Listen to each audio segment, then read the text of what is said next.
আজকে সকালবেলা থেকে আকাশটা একটু মেঘলা মেঘলা করছিল, আর এমনি নেটওয়ার্কে দেখছিলাম যে আজকে বৃষ্টি হওয়ার কথা আছে। ওই জন্য গাছগুলোকে একটুখানি রিপোর্টিং করছিলাম, আর গাছগুলো যেগুলো নিচে ছিল আর কি সেইগুলোকে এই যে টবে লাগিয়েছি।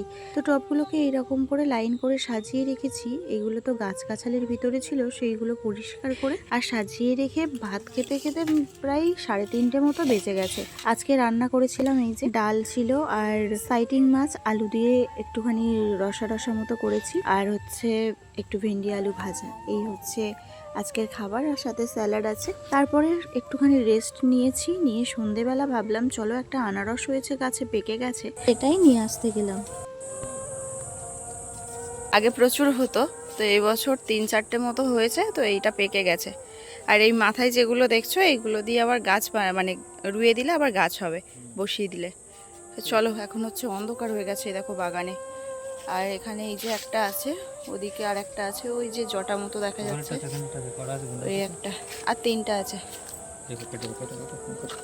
আজকে মা সন্ধে দিচ্ছিল, আর আমি সেই ফাঁকে একটু চাউমিন বানিয়েছিলাম। সেই ছোটবেলায় মা যেরকম হলুদ হলুদ চাউমিন করে দিত সেই রকমই বানিয়েছি, একটু হালকা পাতলা। আর আমি চাউমিন বানালে না সেরকম মশলা দিই না, ওই তেলের উপর একটু নুন আর হলুদ দিয়ে দিই, একটু আলু ভাজা ডিম ভাজা এইগুলো তো করে দিই, আর একটু ম্যাগি মশলা যদি থাকে ওর উপর দিয়ে ছড়িয়ে দিই। বাচ্চাদের বেশি মশলা খাওয়া ভালো না, ওই জন্যই আমি চাউমিনে কোনো মশলা ইউজ করি না, শুধু ম্যাগি মশলাটাই ইউজ করি। আর যেগুলো বেশি টেস্টি খেতে হয় সেগুলোই কিন্তু শরীরের পক্ষে খুবই খারাপ। এখন ঘড়িতে বেজে গেছে রাত 2:30। তো এই সময় ভীষণ জোরে বৃষ্টি হয়েছে, আর যেরকম বজ্রাঘাত পড়েছে দেখো, তোমরা দেখলেই বুঝতে পারবে পর্দাগুলোর পাশে কেমন বজ্রাঘাত পড়ছে। তো যেরকম বজ্রাঘাত পড়ছে সেই রকম জোরে কিন্তু বৃষ্টি হচ্ছে। আর এখন এই যে 2:45 বাজে, 3টে বাজতে 10 মিনিট বাকি। তো বারান্দায় মানে বৃষ্টি হলেই না বারান্দায় এরকম কেন্ন ভর্তি হয়ে যায়, কেঁচো কেন্ন তো আছেই, তো তার সঙ্গে এরকম কেঁচো, যেগুলো আগে দেখলে এত গা ঘিনঘিন করতো সেগুলোই এখন মানে নিজেকে ফেলতে হয়, ভাবলেও কেমন লাগে। তো এই যে রান্নাঘর, তারপর বেসিনের ওই জায়গাটা, বাথরুমের এই জায়গাটা দেখো পুরো জলে ভর্তি হয়ে গেছে। আর জলটা কোথা দিয়ে পড়ছে সেটাও তোমাদের দেখাচ্ছি। আর বাইরে কেমন বজ্রাঘাত পড়ছে দেখো, এরকম বজ্রাঘাত পড়লে না মানে ঘুম তো দূরের কথা, মানে ভয় লাগে ভীষণ। আর এই যে দেখো চালের উপর দিয়ে পুরো দেয়ালটাই কিন্তু এইভাবে ভিজে গেছে। আর ঘরে প্রায় সব জায়গা দিয়েই জল পড়ে, আমাদের ঘরেও পড়ে, মার ঘরেও 2 জায়গা দিয়ে পড়ে, আবার এই বাথরুমের ধারে তো এরকম জল পড়ে পুরো ভর্তি হয়ে যায়। মানে কি বলবো, বৃষ্টি হলে যে এতটা দুর্দশা খারাপ হয়ে যায় যে কিছু বলার ভাষা থাকে না। তারপরে এইসব হাঁড়িকুড়ি পেতে দিয়ে আর একটু শুয়েছিলাম, তো বৃষ্টিটা তখন একটু কমে এসেছিলো। তো এখন ঘড়িতে বেজে গেছে 7টা বাজতে 5 মিনিট বাকি, আর এখনও বৃষ্টি কিন্তু কমেনি, দেখো টিপটাপ করে বৃষ্টি পড়ছে। তো ছেলের তো স্কুল আছে 7টার থেকে, আর স্কুলে না গেলে আবার পরের দিন তো শুক্রবার। তো ওর বাবা বলল তাহলে রেনকোট পরিয়ে আর স্কুলে দিয়ে আসি। আর আমাদের এই জায়গাটা বর্ষা হলে যে এতটা বাজে অবস্থা হয় না, মানে বলার ভাষা থাকে না। তোমরা আগের ব্লগ দেখলে হয়তো বুঝতে পারবে, এই উঠোনে তো জলে ভর্তি হয়ে যায়, তখন সাইকেল বাইক তো দূরের কথা, তখন হেঁটে যেতেই তো মানে যাওয়াই যায় না, এরকম একটা পরিস্থিতি হয়। আর তার উপরে খালের পচা জল, আর বাচ্চাদের শরীর খারাপ তো এমনিই হয়ে যাবে, কি করব জানি না। তো এখন যতদিন স্কুলে পড়া যেতে পারছি ততদিন যাবে, আর পরে যদি জল উঠে যায় তাহলে সেটা পরিস্থিতির শিকার হতে হবে আমাদেরকে, আর কিছু না। তো ওদিকে জয়কে নিয়ে ওর বাবা দিয়ে আসতে গেল, আর অয়নের 7:30 থেকে পড়া আছে, ও 7:10 বেরিয়ে যাচ্ছে। তো চলো, সবাই তো বেরিয়ে গেল, এবারে আমি ঘরের টুকটাক কাজগুলো সেরে নিই। এখন দুটো ঘরের বিছানাটা তুলে ঘর বাড়িটা ভালো করে ঝাঁটপালা দিয়ে আর চলে যাব রান্না করতে। এদিকে দেখো আমি স্নান টান করে নিয়েছি, আর ঠাকুর পুজোও দিয়ে নিয়েছি। এদিকে তোমাদের দাদাভাই একটু বানাচ্ছে রথ, অয়নের আঁকা ক্লাসে প্রজেক্ট আছে, রথ বানিয়ে নিয়ে যেতে হবে। তো বন্ধুরা, আবারও অনেকক্ষণ পরে তোমাদের সাথে কথা হচ্ছে। আর আজকে বৃহস্পতিবার ছিল, ওই জন্য সকালবেলা স্নান টান করে পুজো টুজো দিয়ে নিয়েছি। আর তারপর অয়ন গেছে স্কুলে, এখন 11টা 11:30 মতো বাজতে গেছে। হ্যাঁ, 11:45, মানে 11:45 বাজে। অয়ন স্কুলে গেছে, ওকে আলু সিদ্ধ দিয়ে ভাত করে দিয়েছিলাম, খেয়ে গেছে। আর তারপর আমি আলু সিদ্ধ দিয়ে মুড়ি খেয়েছি। আর অনেকক্ষণ একটু বসেছিলাম আর একটু ব্লগিং দেখছিলাম, মানে অন্যজনের। যাই হোক, এখন চলে এসেছি রান্নাঘরে, এদিকে উনানও চলে গেছে। আর আজকে রান্না করব ভেন্ডি দিয়ে ভেন্ডি পোস্ত, মানে ঢ্যাঁড়স পোস্ত আর কি। তো চলো এখন সমস্ত মশলা টশলা করে নিই, তারপরে আবার তোমাদের সাথে দিই। উনান জ্বলে গেছে, আর বেশি জ্বলছিল বলে এই যে কাঠটাকে এখানে রেখেছি।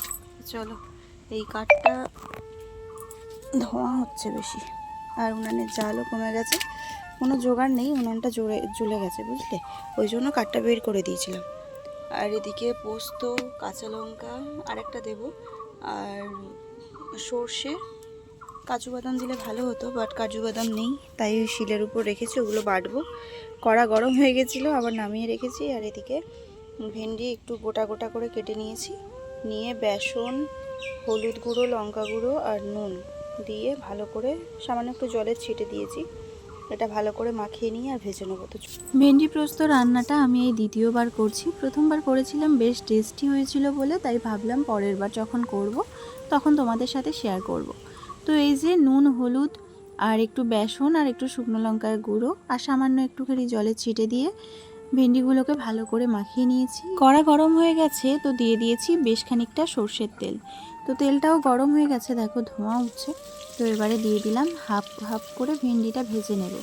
তো ওদিকে আমি শিলনোড়ায় বাটছি আর এদিকে আমি রান্না করছি। তো যখন রান্না করতে যাই না, তখন আমার এই রকম তাড়াহুড়ো থাকে, একদিকে বাটা থাকে, একদিকে মানে মশলা বা সবজি কাটতে হয়। তো ওই জন্য না আমি সেইভাবে রান্নাটা তোমাদের সাথে শেয়ার করতে পারি না। তো যাই হোক, এদিকে আমি কিন্তু হাফ মশলা দিয়ে দিয়েছিলাম, তেলটা পুড়ে যাচ্ছিল বলে, তারপরে বাকি মশলাটা বেটে আর দিয়ে দিলাম। আর এদিকে বাটিতে দিয়ে দিয়েছিলাম হলুদ গুঁড়ো, লঙ্কা গুঁড়ো আর জিরে গুঁড়ো, একটু জল দিয়ে ফেটিয়ে নিয়ে সেটা মশলার উপর দিয়েছি। আর মশলার উপর আগে থেকে একটু নুন দিয়েছিলাম, আর তারপরে দিলাম বাটি ধোয়া জল। আর এই মশলাটা একটু কষিয়ে আসার সাথে সাথে দিয়ে দেবো একটুখানি চিনি। তো চিনিটা অপশনাল, যদি তোমরা দিতে চাও দেবে, না হলে না দেবে, তাতেও ভালো লাগে। তো চিনিটা দিলে একটু আলাদা রকম টেস্ট আসে। আর এতে পোস্তটা একটু বেশি দেওয়ার চেষ্টা করবে, আর কাজু বাদাম দিলে তো আর কোনো কথাই নাই। তো আজকে পোস্তটা আমার একটু কম ছিল, কাজু বাদামটা তো ছিলই না, যার জন্য ভালো লেগেছিল, তবে প্রথম দিনের মতো অতটা মানে টেস্টি হয়নি আর কি। তবে মানে এগুলো দিয়ে যেরকম লাগে ভালোই লেগেছিল। তারপরে সামান্য একটুখানি জল দিয়ে আর ঢাকা দিয়ে রাখতে হবে বেশ কিছুক্ষণ। তো এদিকে আমার তরকারি ফুটছে, আর জয়ের বায়না, ও আজকে গামছা ধুতির মতো করে পরে আর স্নান করবে। তো এদিকে গামছাটা পরিয়ে দিয়েছি, ও চলে গেল ওর বাবার কাছে তেল মাখার জন্য। তো তেল মেখে আস্তে আস্তে এদিকে দেখো আমার তরকারি হয়ে গেছে। তো এতেই উপর থেকে একটুখানি গরম মশলা দেবো, শাহি গরম মশলা। তো এই গরম মশলাটা বেশ ভালো লাগে আমার। তো গরম মশলার কাঠ আর হচ্ছে মানে যেটা দারচিনি আর লবঙ্গ বলে, ওই দুটো জিনিস আছে, কিন্তু এলাচটা নেই, ওই জন্য আমি বেটে দিলাম না, ওই গরম মশলার গুঁড়োটা ছিল ওটাই দিয়ে দিলাম। তো এই দেখো আমার কিন্তু ভেন্ডি পোস্ত রেডি। তো ভালোই খেতে হয়েছিল, একবার ট্রাই করে দেখো। আর এই যে আমাদের বাবু নেমে গেছে স্নান করতে, আর ওকে স্নান করতে নিয়ে আসলে যে কি মাথা খারাপ হয় কি করে বলবো। মানে স্নান করতে নামলে আর উঠতে চায় না, আর ঠান্ডার সময় তো জলের ধারেই আসবে না। দেখো কেমন জল অস্থির মতো মুখ উঁচু করে আছে, পিঠ ফিট সব ডুবিয়ে।